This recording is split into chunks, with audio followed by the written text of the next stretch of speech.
Welcome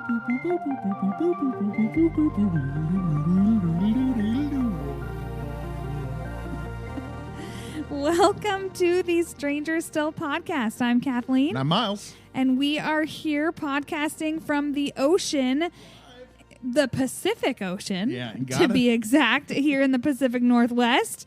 And we're loving the vibe here. The house we're in is like super set in the 90s, maybe a decade later than Stranger Things. Yeah. But it's definitely nostalgic for us. So it's totally getting us in the mood to podcast Stranger Things today. That's what I love about the ocean towns. They're always like a couple of decades behind. We've got these walls of VHS tapes, you know. I know. It's the perfect vibe. All right. If you like our show, please follow us at Stranger Still 22 on Twitter. We're also on TikTok and Facebook, Stranger Still Rewatch Podcast. Subscribe, review on Spotify, Anchor, Apple, wherever you listen to your podcasts. Check out every show. It is literal gold transmitted into the airwaves. We are so good. What can I say? This year, we've got planned 11 episodes. What we're going to do is one episode for each main character, following that character through seasons 1 through 4. Yeah. We've not yet finished that rewatch. We're still kind of working on that, but we have completed season 1, so we've got some good insight on Joyce, who we're going to be starting with. We'll start with Joyce, yeah. Yeah, but today we're going to be talking about what if Stranger Things ended after season 1.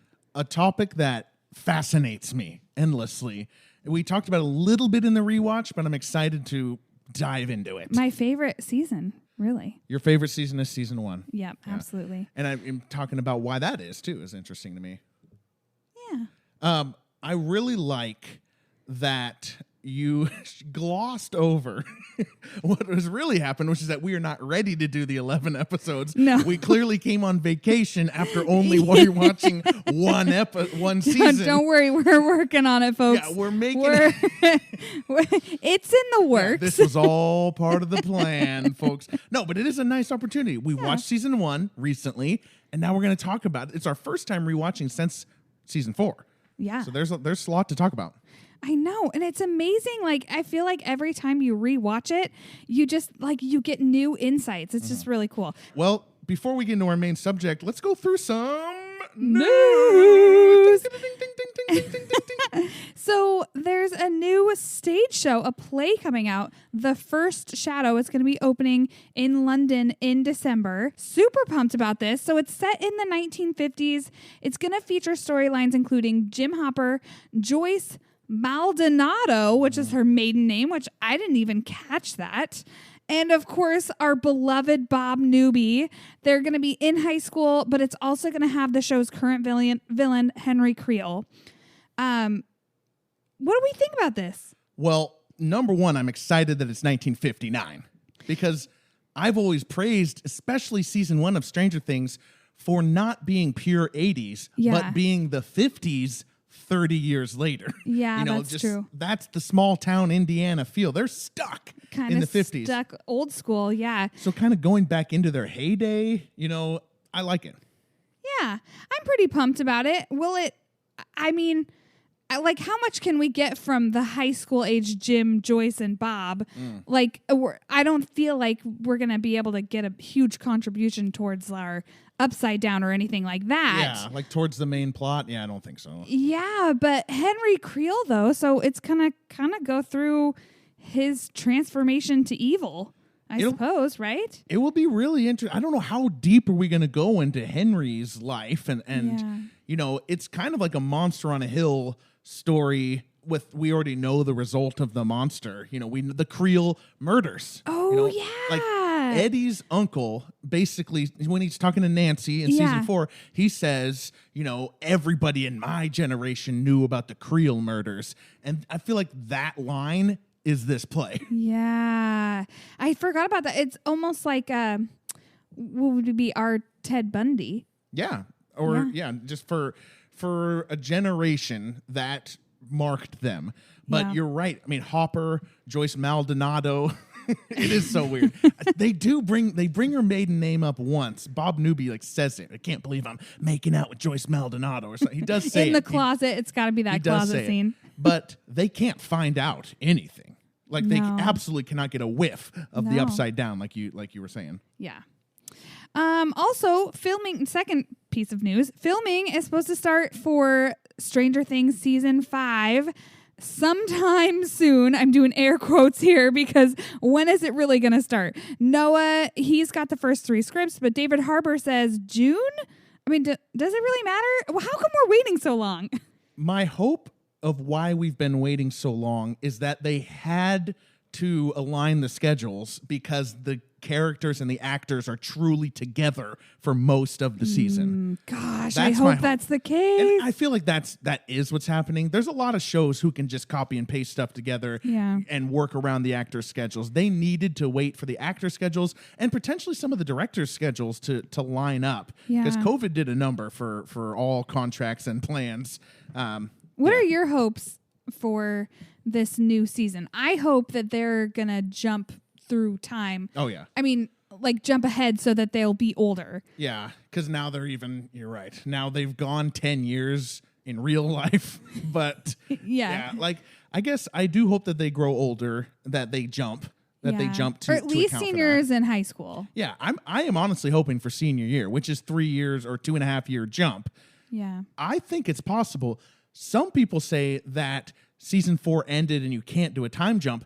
I absolutely disagree. What? How can you not? All the army, well, because the crack open and the smoke is billowing out, and people say you can't move on from that.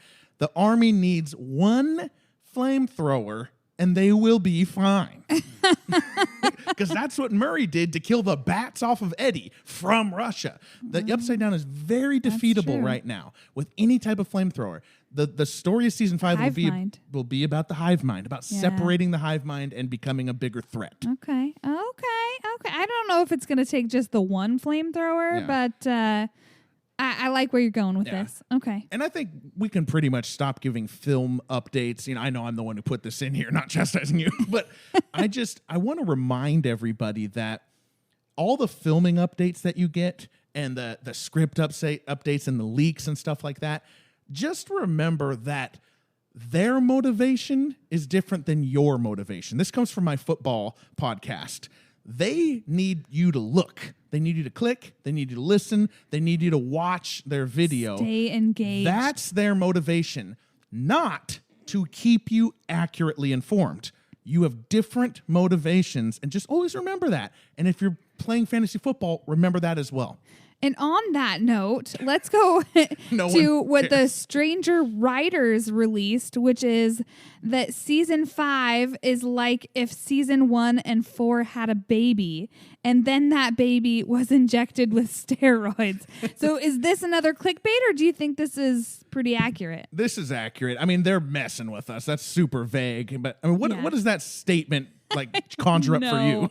Well, I hope it means that a lot of the themes that we got in season 1 are going to be really prevalent in this season. I mean, I don't know. I had a hard time with season 4, the way they changed like the dynamic of the Upside Down and with Henry Creel being the main villain. So I'm interested to see how that develops. Yeah, I think I take this the way a lot of people are taking this, which means we're getting back to the core character groupings.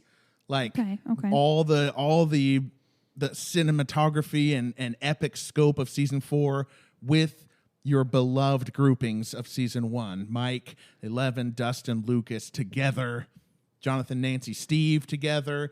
That's what I take it as. But take them with a grain of salt too.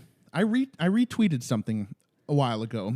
I don't know why I'm taking such a scholarly tone about this. I retweeted something a while back. The Duffer Brothers, in between season 2 and season 3, in an interview said that season 3 would be calmed down in scale compared to season 2. Okay, it was the exact opposite, folks. So lies, pure lies. Everything is all smoke screens, Anything people. can happen. Anything can happen.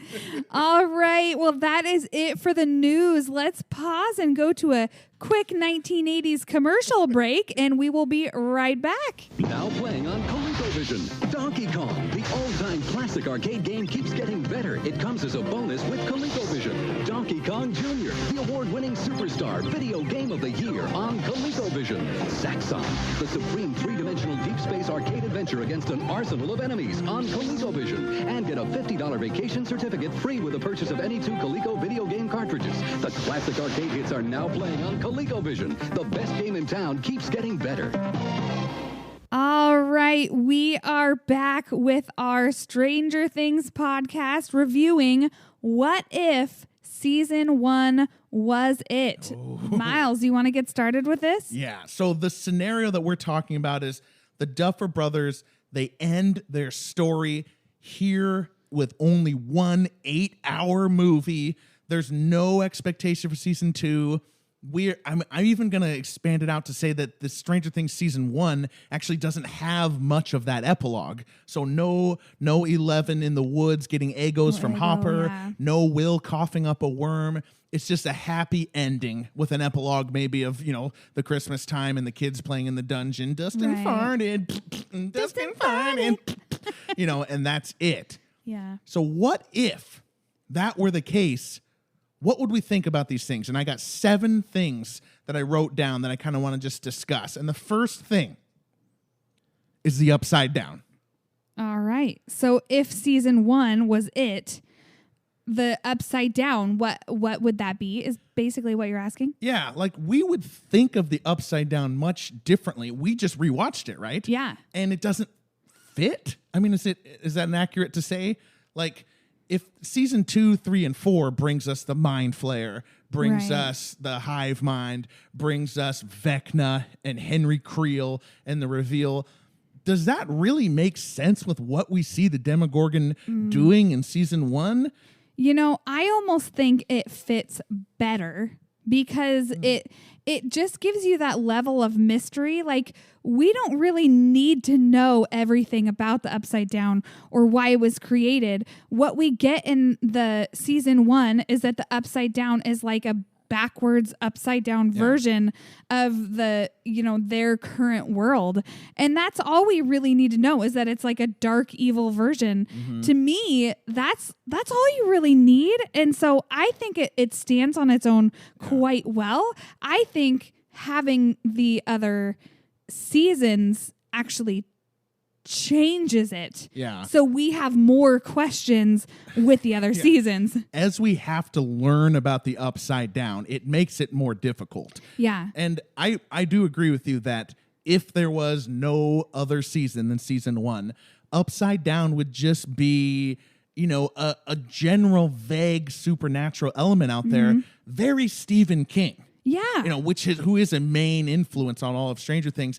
It's slightly supernatural. There's no appendices about the properties of the stuff. It just serves the story. Yeah. Now we're getting stuff where, like, rewatching season 1, I'm honestly like, what exactly is that Demogorgon doing? When it's like coming through the wall at Joyce, like, is that a gate? Why is the wall all mushy? How is it disappearing in a snap? Right. If it's a gate, it doesn't all make sense. I mean, the real answer is they didn't really know all this stuff ahead of time. Well, haven't you said they really had no expectation that they were going to be able to make more seasons, right? Until they were in it. Yeah, until they were already doing it. Our good friends, the Upside Down podcast, they had another one of our good friends, Ashley from Ham Radio, on, and they did like a whole hour of talking about the Upside Down, and it's super fun. So easy to check it out, and there's so many theories and stuff that you can get. Yeah, really cool theories. It just gives you a lot more insight into like what could possibly happen. Exactly, but even they, in the middle of talking about this, did have to say every question answered brings more questions, and I think that's where you get. It's harder to tell a story on a larger scale. And I think if it was just season 1, the Upside Down would be thought of it's a little bit more vague. It's a little bit more... It's more ambiguous. Yeah, it's like the Force in Star Wars. People said they wanted answers, but when George Lucas put the midi-chlorians thing out there in the prequels, people were upset. First of all, because they didn't understand it. I didn't even know that. People were pissed about the midi-chlorians and the Phantom Menace. And they also didn't understand it. I mean, I know I'm repeating myself, but midi-chlorians are cells within a body that also feel the Force and allow someone to conduct the Force. We're morphing into a Star Wars podcast. Because I know, but I'm just trying to say. No, I totally get it. Because the Force surrounds us, binds us, puts us all together. It unites us all in being and matter. Midichlorians are part of that. They are not the Force. The Force is not midichlorians. This is a rant I can go on at a different time, and I apologize. But my larger point is that people think they want answers, but they maybe don't. Yeah, I know. I like the idea of the upside down being more ambiguous. Like, we don't need to know everything, which also repeating myself. But yeah, I don't know. I think it stands on its own quite well.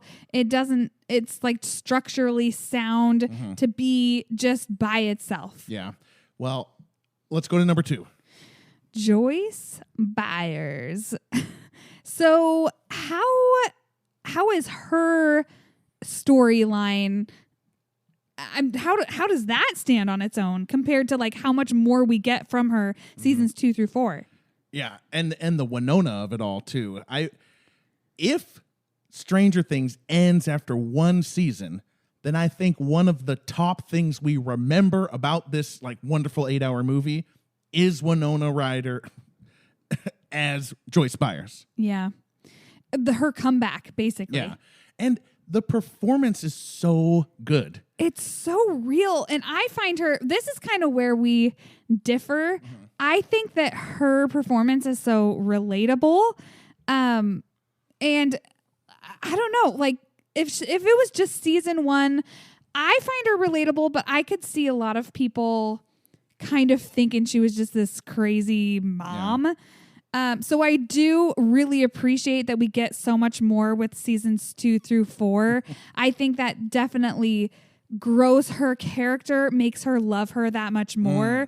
But yes, if it was season 1, her crazy acting would definitely be much more memorable, I think, maybe. Yeah. I guess you touch on it there, like we grow to love her and know her more over the seasons.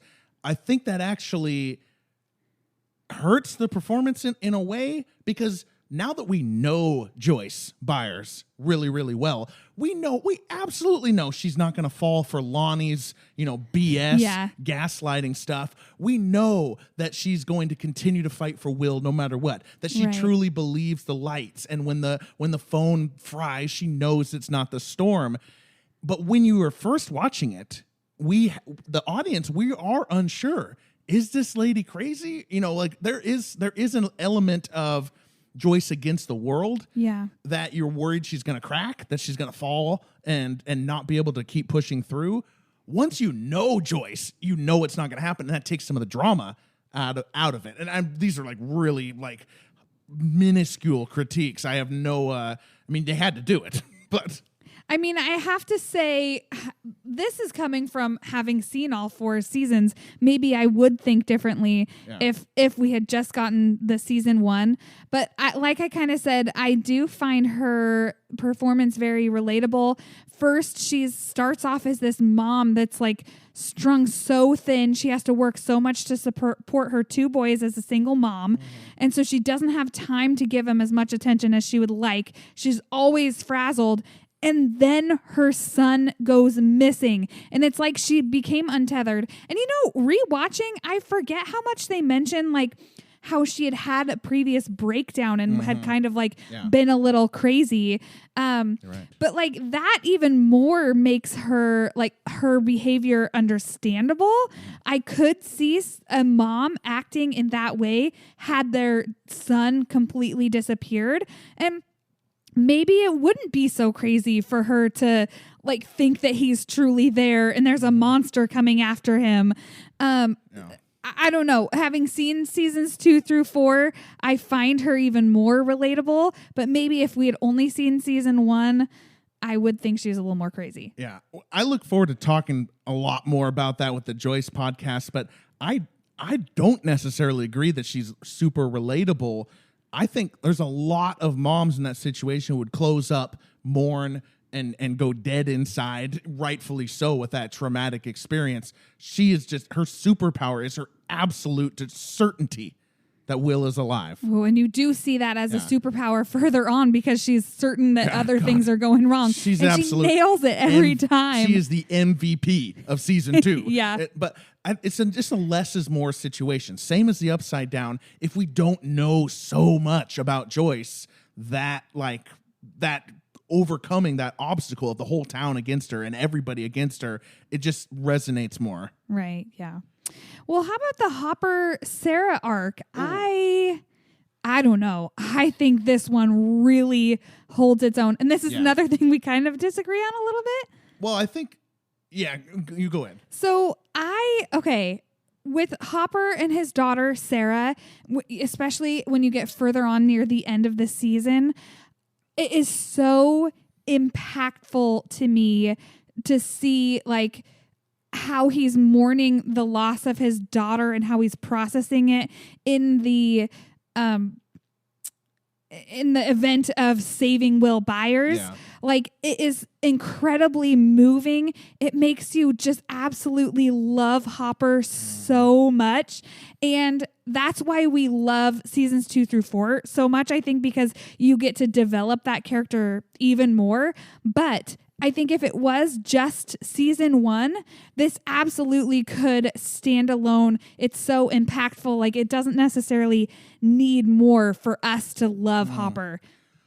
Yeah. I loved Hopper by the end of season 1. Okay. I think he was my favorite. I think he was. I think we have evidence of that on our previous podcast when you say that. I think the thing that so you said disagree. I don't know that I disagree with I think I just wasn't as tuned to it as you were. If there's only season 1, the whole Sarah thing and Will Byers thing is touching and everything. But watching it in the context of his relationship with 11 over the course of seasons 2, 3, and 4, once because I'm just a dumb guy who's not as good with feelings, once I've seen that hole in his life be filled by 11 and his daughter and his protectiveness over her, going back and seeing back when it was, I mean, he was lost. He was a wanderer. He was taking pills. He was just a jerk. Yeah. He was completely lost and distraught over the loss of his daughter. When you're watching that in the context of, I mean, I don't know if this is making sense. When you're watching in the context of what he does get with 11, I mean, they truly get to a point where they are father and daughter. Yeah. And I love that. Oh gosh, me too. And watching you get Sarah, to see his healing process. Do you know about the bracelet? So there's like a little bracelet that's on Sarah's wrist at the end of in the flashbacks in the finale of season 1. Right. Okay. We see that bracelet pop up on 11. No. So it does. We don't. There's no scene where he gives it to her. It just comes to her at some point in season 2, and she's got it on season 3, and she's still got it on in season 4. No, I never noticed that. And I love that. We don't need to see it. Oh, you're going to make me Kathleen tear up. is literally crying right now. Oh, my gosh. I'll show you the posts about it, and it's just a bunch of arrows pointing to it. And I love that we don't have this scene where Hopper's like, this was my daughter's. Yeah, Here it you go. definitely wouldn't be as, like, to me, it's so shocking. I never even noticed that. And to learn that just in this moment is just, oh, my gosh. Yeah. Well, just melts your heart. Yeah, and remember, he forgets to even tell 11 about Sarah. Yeah. Like he forgets. They go like a when year. When does he tell her? I think it's after she runs away. Oh, is it? Yeah. So and they take and they're that in next the step. car on the way back. Yeah. Yeah. And okay. they take that next step. So yeah. I think this was actually better on rewatch because of the later seasons, because I just didn't quite tune into it on its own. Well, I think more is always better. So we're all happy that we got more Stranger Things. Yeah. But I also think that it didn't, I think that season 1, it didn't need any more. Mm-hmm. Like it could have been easily a standalone with that amount. We didn't need any more backstory. Yeah. In fact, it could have even like kind of ruined it a little bit if we had more Hopper, Sarah dynamic. Yeah. They're very good about not overdoing an emotion, trusting the audience, which I like. Now, sometimes they do these flashbacks, which I don't like, but that's a whole nother story that no one else agrees with me on. But yeah, all of this is a thought experiment, folks. Obviously, our main point is we want seasons 2, 3, and 4 to exist. Just a thought experiment. Yes. All right, you want to take us to number 4? Ooh, gosh. gosh, this one. 11's sacrifice. So basically that she would have truly died in season 1, or I don't think that necessarily that means that she really did die. No, yeah. It's just that she disappeared. So again, it's ambiguous, kind of like the Upside Down. We don't have to have all the answers, but we never see her return. It just ends with, the boys playing Dungeons and Dragons and she's not there. Yeah. Oh, I mean, I think of that as her death. I mean, because she evaporates into the Demogorgon mist, and if the Demogorgon is gone, then she's gone. That's what you think in that moment. Yeah. Well, my opinion is, first off, this is one of my favorite scenes in all of Stranger Things, seasons 1 through 4. This scene of her sacrificing herself is incredibly impactful. I mean, I talked about the Sarah Hopper thing being incredibly impactful, but this moment, it just hits you hard. And every single time we rewatch it, I just sob. I absolutely sob. I think it doesn't need any more. I think that season 1 would have been okay with her disappearing. It doesn't in any way ruin Stranger Things to have her gone. No. I think that they could have spun it, that they could have even given hints that she's not all the way gone. They could have ended it that way. Oh, I am just, if she dies there, it's one of the greatest endings of all time. Yes. If she disappears there, and this girl from this lab who had no business understanding love and friendship, doesn't even know the word friendship, and she puts this sacrifice on there because she just inherently knows the good in Mike and the good in Lucas and the good in Dustin. She understands love. And sacrifices herself, Tony Stark style or Spock in the Wrath of Khan style, and sacrifices herself for them because the Demogorgon's in the room and he's going to kill them. And I mean, that's one of the greatest endings of all time. It would have been absolutely epic. Yes. And so you were left to wonder, who was this girl? How did she have this goodness in her heart? How did she connect with these little boys? And then she made that sacrifice at the end. That's absolutely incredible. If that's the only Stranger Things we get, season 1, that's incredible. And the thing is, we all would have been so pissed that that's all we got.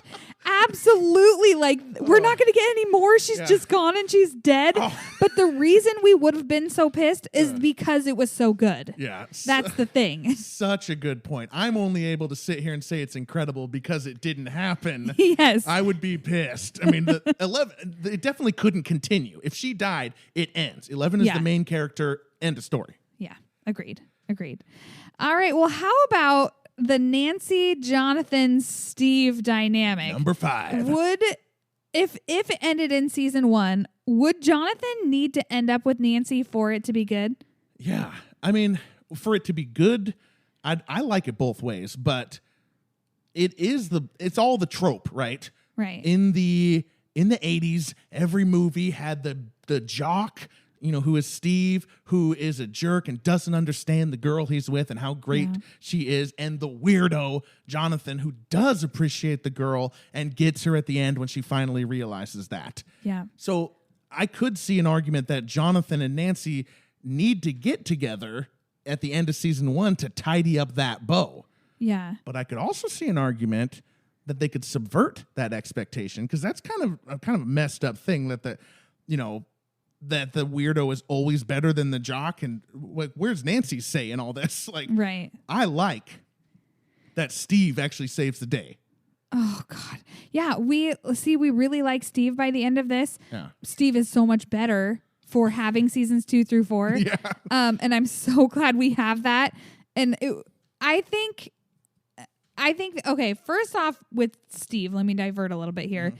I think we would have been left wanting for the Steve timeline or storyline if it just ended in that, because we did start to love him. I mean, they were going to kill him off, right? Or they were going to discontinue him, but he was such a great character that they decided to keep him on. I think that's how we would feel if it ended in just season 1. We would feel like that was left incomplete. So maybe that's something that I don't think would work quite as well if we only had season 1. Yeah. But I don't think that Nancy necessarily needed to get with Jonathan, but I think it should have ended with her giving Jonathan the gift and him opening it in the car. And then they just cut the scene with her and Steve. So we don't know if they actually do end up together, but we don't know if she ends up going back to Steve. Yeah. If season 1 was it, the less is more vague ending is more appealing. Because then we as an audience can kind of decide what happens from there. Yeah. And we don't want to do that. We want to know. No, we want more. This is, again, it's not saying that we want it to just be season 1. We all wanted seasons 2 through 4. I'm really interested in the Steve stuff that you were talking about. I think that it is complete in that Steve, he runs back into that house. Yeah. With the bat, or grabs the bat and beats the Demogorgon. He makes that choice to be the hero. And so his arc is complete and is what it ends up being later, just on a much, much, much smaller scale. Yeah. We get to know Steve, and he does much bigger gestures and bigger things, especially season 2. Well, especially all the other seasons. But he does do it a little bit. Yeah, I think we would have been left wanting to know him more, though. We probably wouldn't and unsatisfied that we didn't get more heroics from him. We wouldn't even really think about Steve that much in terms of season 1 or Stranger Things. Because, I told you about the Reddit post where everyone voted for 35 days on the best character. Oh, yeah. And Steve won. Which is so crazy. Steve was the best character, which, it should be 11, but whatever. I voted for 11. But that would not happen if season 1 is it. Steve is a footnote at the end there. And, I like your answer. Nancy gives the camera to Jonathan. She had her, her somewhat makeup with Steve after pointing the gun at him, and we're just kind of left to wonder. I like that. Yeah. All right, so why don't you do the next one? Number 6, Lucas the Skeptic. So watching season 1, I was really struck by how unfleshed out the character of Lucas was. Yes, I agree. So a lot of the things we've been talking about, what if season 1 was it? We're like, hey, it gives opportunity a little bit, less is more. Lucas needs the other seasons to fill it out. Rewatching with all the stuff that happens in season 4, you really feel more for Lucas than you did originally watching. Really? You absolutely do. I've talked about this before, that Lucas was, not that I disliked Lucas, but that he was probably my least favorite out of the group. And I think because maybe I didn't find him as relatable, but he became one of my favorite characters, especially by season 4. My all-time favorite Stranger Things scene is with him holding Max after she's almost died, basically. Wow. That is my favorite scene, and to not have that, it just seems so wrong to not have it. I know that's dark. A dark favorite. It's so dark, but it's not like I'm like, ooh, yay, this is my favorite part. It's more like it had the biggest impact on me, and Lucas became this whole new character to me. But before, in season 1, I understood his character, but I couldn't relate to him as much because he's a very logical thinker, which I'm not really. But you see his character grow so much more. You see more of that loyalty. You see his understanding of Max and how they connect. Yeah. Oh man, I think season 1, like you said, would have been lacking. I know I was talking about we needed more Steve stuff. We needed more Lucas stuff. Yeah, way more with Lucas. He kind of, the lesson he learns from season 1 and his unacceptance of 11 is that he becomes a much more accepting person. Yes, he's the very logical thinker. He's the neutral thinker. He's going to take in the information, not make preconceived judgments. Which is a good thing, honestly. And the new foil for him is Max, who has, her awesomeness, her opinions, her force of nature. He's open to that. Yeah. Because of the events of season 1. I like how it fits, but we don't really get to see much of that. I feel like that's kind of one of the reasons they added Max in is to allow this other foil for these characters to play off. Of course, Max is like my second favorite character, but I know. Yeah, and then, if it did end with season 1, we wouldn't have Max at all. Isn't that crazy? I mean, we wouldn't know that we didn't have her, but still knowing that now that we wouldn't have her if it did end it with season 1, it just seems unacceptable, right? Stranger Things without Max Mayfield. Yeah, that's just gosh. wrong. Yeah. That is just wrong. Agreed. So Lucas would definitely be more fleshed out, and his relationship with Max definitely informs a lot of the stuff you watch in season 1 now, and I love it. Dustin is another one who he also isn't fully fleshed out in season 1. Lucas is the skeptic. Dustin is, the smart comic relief for the Mike and Eleven story. That's really all there was time to do in season 1. Yeah. So fleshing that character out a lot more. Dustin's a tough one because he's kind of the voice of the audience. He's the one who both explains everything to us. He's the one who explains Upside Down to us, the Veil of Shadows. Yeah. Allows us to understand what's going on. Yeah, he's the one who figures out how to build a sensory deprivation tank from Mr. Clark. Thank you, Dustin, for not gotta love that Mr. curiosity door. I think that Dustin is still in line for a Lucas-like revelation of a deeper character. I think Eddie's death is going to bring that and inform a little bit more with season 1. I don't think we've quite gotten to the meat of Dustin. I feel like Dustin is a nerd even within the nerd circles.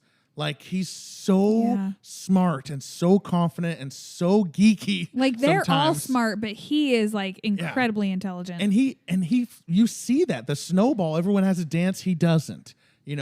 Everybody's off with their girlfriends and stuff like that, and he's not in season 3. Of course, he's got Susie and he's radioing to her, but he's kind of like Will. He's a little bit behind. He's a little bit on the outside sometimes. I think we're going to see more of that in season 5, facilitated by Eddie's death.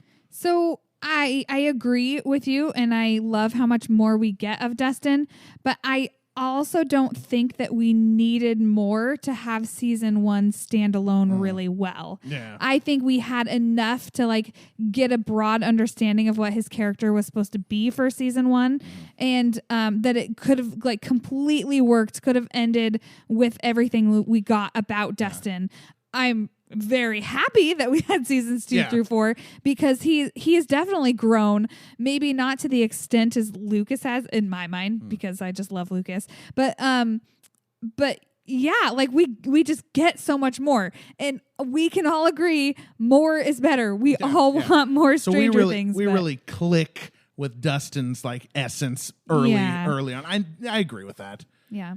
Well, okay, so I think pretty much in general, season 1 being it would be a negative. We should have the other seasons. We will not abolish them from all of Netflix and all of your memories out there. Yes, but also one of the reasons that season 1 is one of my favorites is that it could be so good as just a standalone. It would really be like one of the great movies of all time. I know it's 8 hours long, but people would point to it because of the way all the arcs fill in together, the music, the aesthetic, the homages to make this new story. It's very King, it's very Spielberg. It would be like this thing on a hill that critics adore, and fans would love it too. Yeah. But what brings the fans even more is the extra seasons. Of course. Season 3 is amazing. Yeah. And gosh. Yeah. I love season 2, season 3, and season 4. Of course, we love all of it. I think it would have been like people were pissed that Firefly ended. Mm-hmm. People were pissed with Freaks and Geeks. People would have been so upset that we didn't get more Stranger Things. But I think that Stranger Things is even more impactful than Freaks and Geeks and Firefly. Yeah, I think I agree. It definitely was huge at the time that it was airing. Yeah. Well, I guess it didn't air. It just showed up one weekend in June 2016. We're just like, what is this? We should watch it. Something we didn't even mention. We had used it as an explanation in all of our different reasons, but the ending is so sturdy.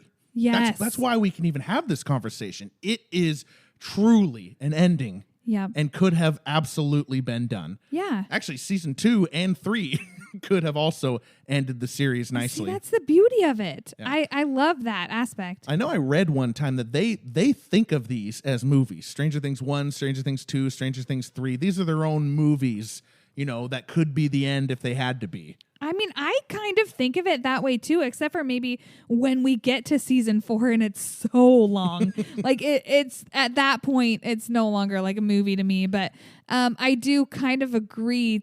It is almost like their own movies. Season 4 is the most television season of Stranger Things because it's all a setup. It's more like, if it's a movie, it's Harry Potter and the Deathly Hallows Part 1. Yes. Like if it's any movie, it's that movie. Yeah. Okay. Yep. 100% agree with that. All right. So why don't we do a final question here? Did knowing the 1979 flashback story from season 4 change your views of the 11 story in season 1? Well, my answer is actually not really. It didn't really affect the way I watched season 1 as much as I thought it would. Partly because 4 years have passed, and partly because 11 herself doesn't remember any of that. So it didn't affect me hugely watching season 1. What about you? Hard disagree. Okay. Hard disagree, especially going back and rewatching season 1 since watching season 4. I can't see things the same way. I'm looking at the upside down and it's completely different to me now, knowing what happens in season 4. So I just I don't know. Season 1 is still beloved for me, but I'm almost trepidatious on what we're gonna get in season 5. Please don't ruin this for me. I'm already a little on edge from everything that we learned in season 4. It's completely changed what the upside down is. It's no longer this just reverse of the right side up. I don't know. It's changed a ton for me. I think the upside down is the thing that has aged the worst because of the extra seasons. Yeah. The other things, they've done a remarkable job consistency-wise. Yeah. I forgot to mention it, but Steve, Lucas, Dustin, although we desire to see them more fleshed out, it fits perfectly. They had those characters from the very beginning. Yeah. From the first episode, they've had them. Yeah. I mean, I guess I can see where you're coming from in that sense because we just know that extra information. But I guess along the journey with 11, I felt like, okay, I'm in 11's frame of mind where she doesn't remember that stuff and Mike and them have no idea about it. I agree with that. I do feel like the 11, it doesn't change anything with 11 because like you said, she doesn't remember. Mm-hmm. It's really the upside down and what the upside down represents and what it basically is. It's so different. Yeah. The lab, though, actually, now that you bring that up, the motivations of what they're doing in the lab was definitely different for me. Yeah, because of Dr. Brenner, what he's really after. Yeah, I mean, he still doesn't know what a Demogorgon is. He doesn't know really what the upside down is. He just knows he looked at a wall one time in 1979 and there were vines going inside of it, and he's chasing that. Yeah. So we kind of figured he was chasing something when we first watched season 1, but right. To know what it is and to know that he knows there's an element of danger, which is that Henry may still be out there, the guy with powers, and to still push, not that we needed any hints that he was a total jerk. No, absolutely not. What about Brenner's death? Does Brenner's death in season 1, did you ever feel like that? Did that get muted a little bit because he comes back in season 4? Actually, no. I thought it was really cool that they brought him back. I thought it added a really awesome layer to season 4. That was definitely not something that I was disappointed in. Yeah, me neither. In fact, watching the scene, it seems like he doesn't die. Now that I know he didn't die, the Demogorgon is what's that? And like clearly like runs over him on his way to chase, everything else. Yeah, we don't truly see him completely die. It seems like it doesn't see him and runs over him because we see it from the view of the Demogorgon and it's just like blowing right past him. So I mean, people who say like, we watched Brenner die. No, we didn't. We watched Brenner get stomped on. Yeah, but not his actual death. Yeah. Well, I guess the final question is done. And we agree to disagree. Agree to disagree. I love when we disagree, though. I know, I do too. Makes good Add podcast. some spice. Yeah, add some spice. All right, well, thank you, listeners, for tuning in on us today as we review season 1. And what if it was just a standalone? What if? All right, you want me to do the music for She'll Kill You? No. Actually, I probably can't. I don't think the listeners want that either. No, all right. Well, thanks everybody for tuning in. We'll be back with our 11 episodes, one character at a time, their journey through seasons 1 through 4. Make sure to follow us so you can see when they're released. Hey-oh, good night. Good night.